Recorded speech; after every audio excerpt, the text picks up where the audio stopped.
Transfer वीज़े के ख्याल से अचानक मुझे भारत में पाकिस्तानी सफारत खाने का ख्याल आ गया और मैं किसी तरह दिल्ली पाकिस्तानी सफारत खाने पहुँच अपने मुल्क के सफ़ीर से बात करूँ और इसे अपने बारे में सब बता दूँ, तो वो ज़रूर मेरी मदद करेगा और मुझे पाकिस्तान पहुँचा देगा।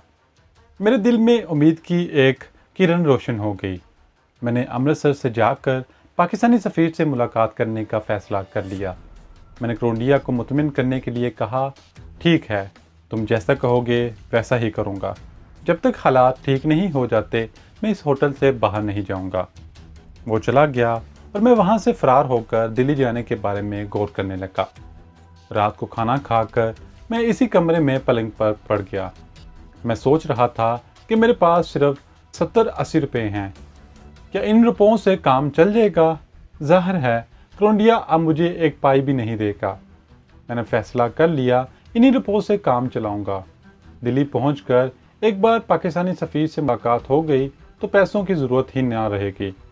वहां मेरा पासवर्ड भी बन जाएगा और मुझे बजरिया हवाई जहाज़ वापस पाकिस्तान पहुंचा दिया जाएगा। थोड़ी देर पहले मेरे दिलो दिमाग पर मायूसियों के जो बादल छाए थे वो छट गए और मैं सो गया। मुझे अपना सफ़र मुश्किल नज़र नहीं आ रहा था। मैं ट्रेन के दूसरे मुसाफिरों में गुम होकर अपने आप को छुपाकर दिल्ली पहुंचने में कामयाब हो सकता था। जनता एक्सप्रेस अमृतसर रेलवे स्टेशन से शाम 7:30 बजे चलती थी।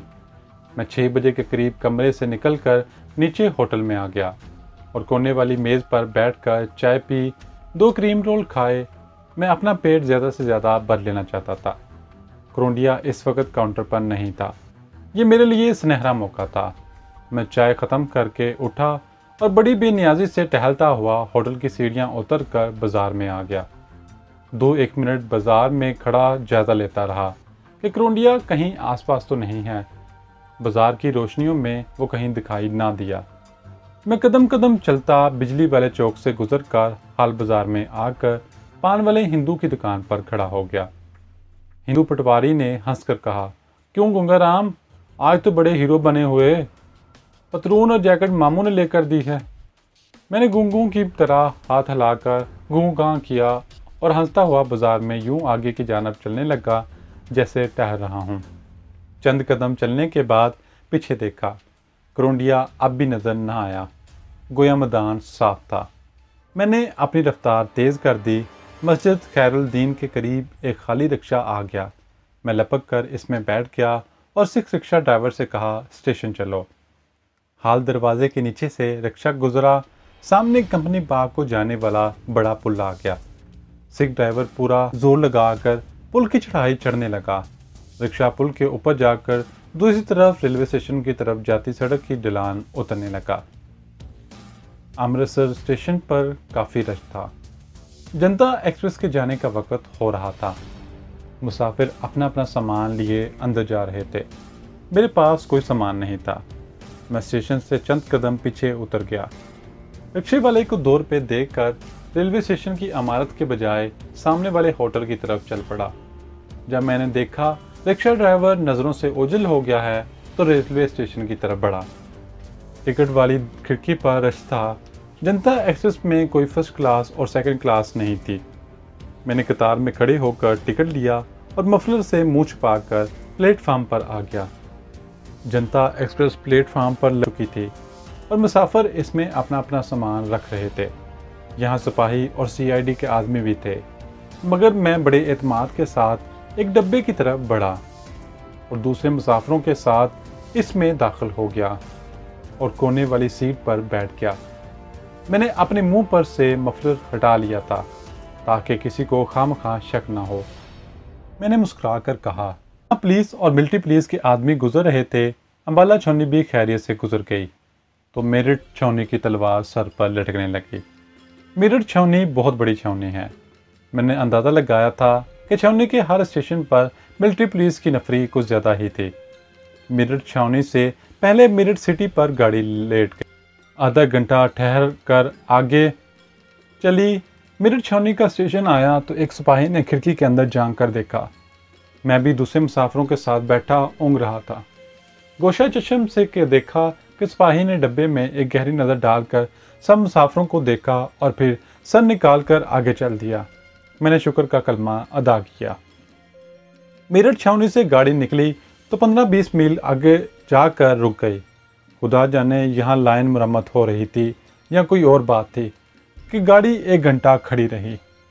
इसके बाद ऐसी लेट होना शुरू हुई कि जब दिल्ली पहुंची तो सुबह हो चुकी थी। दिल्ली बहुत बड़ा रेलवे स्टेशन था। मैं पहले एक बार इस शहर में वीज़ा लेकर आ चुका था, लाल किला और चांदनी चौक की सैर कर चुका था, लेकिन अब मैं एक हिंदू के बेस में माथे पर केसर का तिलक लगाए ट्रेन से उतर रहा था और भारतीय इंटेलिजेंस मेरी तलाश में थी। प्लेटफार्म पर मुसाफिरों की भीड़ थी। प्लेटफार्म की दीवार के साथ मैंने मिलिट्री पुलिस वालों को देखा कि कतार बांधे खड़े एक एक मुसाफिर को घूर रहे थे। मैं हजूम में गुम होकर गेट की तरफ बढ़ा। गेट पर काफ़ी रश था। मुझे धक्के लग रहे थे। मैं खुश था, मैं इस तरह यहाँ से महफूज होकर बाहर निकल सकता था। बड़ी मुश्किल से मैंने अपना टिकट गेट पर खड़े चेकर को दिया और हजूम के रेले के साथ ही बाहर निकल गया। मैं मफलर उतार कर दोबारा अपने सर पर लपेट रहा था कि अचानक मेरी नज़र बाएं जानब एक आदमी पर पड़ गई।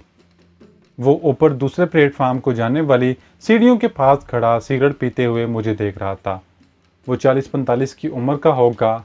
सर पर ओढ़नी टोपी थी, जिस्म पर निस्वारी स्वेटर और पुराना सा कोट था और वो पजामा पहने हुए था। इसकी नज़रें मुझ पर जमी हुई थी। एक बार तो मैं अपनी जगह से हिल गया, मगर फ़ौरन ही अपने हवास पर काबू पा लिया और अनजान बनकर दूसरे मुसाफिरों के साथ स्टेशन से बाहर इस जगह पर आ गया जहाँ साइकिल रिक्शा, टैक्सियाँ और तांगे खड़े थे। मैंने यूं ही घूमकर एक नज़र पीछे डाली तो मेरे होश उड़ गए। वो आहिस्ता आहिस्ता मेरी तरफ चला आ रहा था। यकीनन ये आदमी मिलिट्री इंटेलिजेंस का था और इससे मुझ पर शक हो गया था। मेरे सामने एक खाली टैक्सी थी। मैं इसमें घुस गया और इसे कहा, चांदनी चौक चलो। मैं इस वक्त पाकिस्तानी सफारत खाने का नाम नहीं लेना चाहता था। टैक्सी ड्राइवर ने मीटर डाउन किया और इंजन स्टार्ट करके गाड़ी को बाहर निकाला तो वो पुरस्कार शख्स एक तरफ खड़ा सिगरेट का कश लगाते हुए मेरी तरफ देख रहा था। मेरे जिस्म में खौफ की सर्द लहर दौड़ गई। मैंने टैक्सी वाले से कहा कि जल्दी चलो। वो टैक्सी को निकाल कर सड़क पर ले आया। फिर इसका रुख चांदनी चौक की तरफ हो गया था। मैंने दिल्ली की सड़कों से इतना वाकिफ नहीं था, अलबत्ता चांदनी चौक और लाल किले को पहचान सकता था। टैक्सी की बारूनक सड़क पर से लोग गुजर रहे थे। मैंने टैक्सी ड्राइवर से नाम पूछा तो मालूम हुआ कि वो मुसलमान है।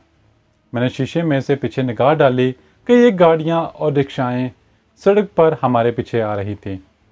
मैं कोई अंदाज़ा ना लगा सका कि वो आदमी वहीं रह गया या मेरा ताक़ुब कर रहा है। जब टैक्सी 2-3 बाज़ारों में से गुजर गई तो मैंने ड्राइवर से कहा, तुम्हें मालूम है यहाँ पाकिस्तानी सफारत खाना कहाँ है? हाँ जी। क्या आप वहाँ जाएंगे? हाँ, पाकिस्तानी सफारत खाना चले जाओ। पहले ही कह दिया होता बाबूजी, चक्कर काट कर जाना पड़ेगा। कोई बात नहीं, मैं तुम्हें पैसे दे दूंगा।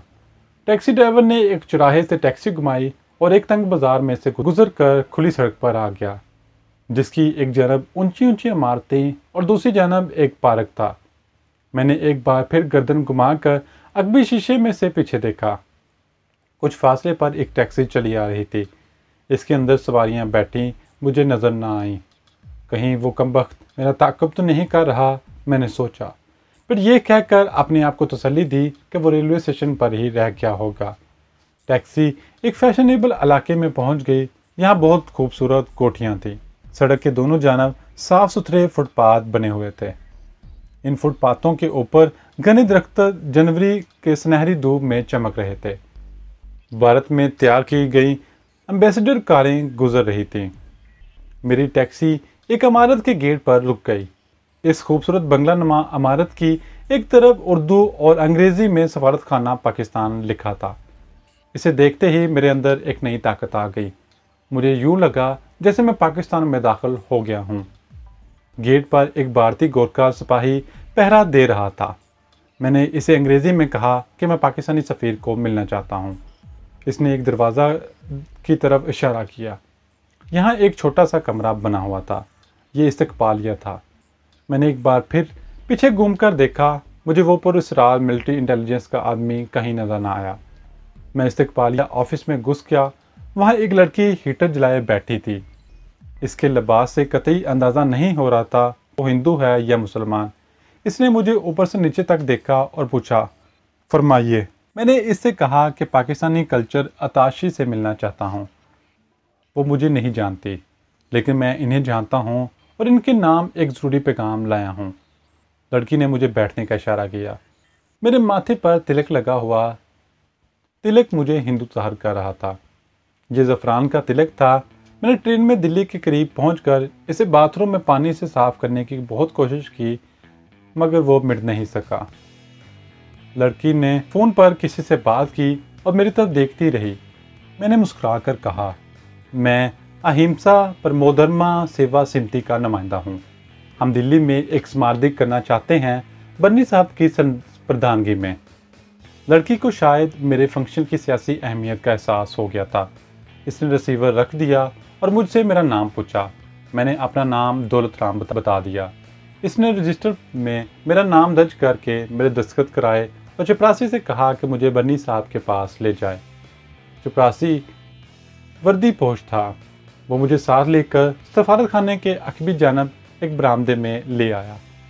यहाँ एक कमरे के बाहर कल्चरल अताशी बन्नी साहब का नाम लिखा हुआ था। मैं कमरे में दाखिल हो गया। एक शानदार मेज़ के दूसरी जानब एक नौजवान बैठा सिगरेट पी रहा था। मेरी तरफ देखकर मुस्कुराया और बोला, फरमाइए महाशय जी, मैं आपकी क्या खिदमत कर सकता हूँ। मैं कुर्सी पर बैठ गया। वो मेज़ पर रखी एक डायरी के वर्क उल्टने लगा और बोला, इस हफ्ते मैं मसरूफ़ हूँ। ये बताइए आपका समार्दिक कब हो रहा है। मैंने आहिस्ता से कहा, मैं हिंदू नहीं हूँ बल्कि एक पाकिस्तानी हूँ। कल्चरल अताशी का हाथ वहीं रुक गया। इसने चौंक कर मेरी तरफ निगाहें उठाई और बोला, पाकिस्तानी? आप कहाँ से आ रहे हैं? यहाँ हमारी बातें कोई और तो नहीं सुन रहा? जी नहीं, मगर बात क्या है? इसने सिगरेट शीशे के एक खूबसूरत चमकीले एशट्रे में बजाते हुए पूछा। मैं सफ़ीर साहब से मिलना चाहता हूँ। आप मुझे उनके पास पहुँचा दें। इसके चेहरे से मुस्कुराहट गायब हो गई और इसकी जगह बेजारी का तासुर आ गया। वो रवायती से जर्द लहजे में बोला, सफ़ीर साहब तो इस्लामाबाद एक ज़रूरी कॉन्फ्रेंस में शिरकत के लिए गए हुए हैं, मगर आपको क्या प्रॉब्लम है? क्या पासपोर्ट गुम हो गया है या फिर वीज़ा ख़त्म हो गया है? जी नहीं, इनमें से कोई बात नहीं है। तो फिर और पाकिस्तान से यहाँ दिल्ली किस तरह पहुँच गए हैं? मैंने एक लम्हे के लिए सोचा कि इस पर अपना राज ज़ाहिर करना चाहिए या नहीं। मैंने पूछा, सफ़ीर साहब के बाद यहाँ इनका काम कौन साहब करते हैं?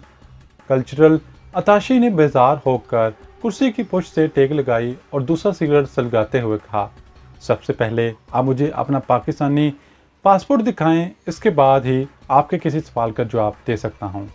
मैंने इसे बताया कि मेरे पास कोई पासपोर्ट नहीं है। ये सुनकर वो एक बार चौंक गया। क्या गुम हो गया है? नहीं, मेरे पास कोई पासपोर्ट नहीं है। तो फिर अब भारत कैसे आ गए?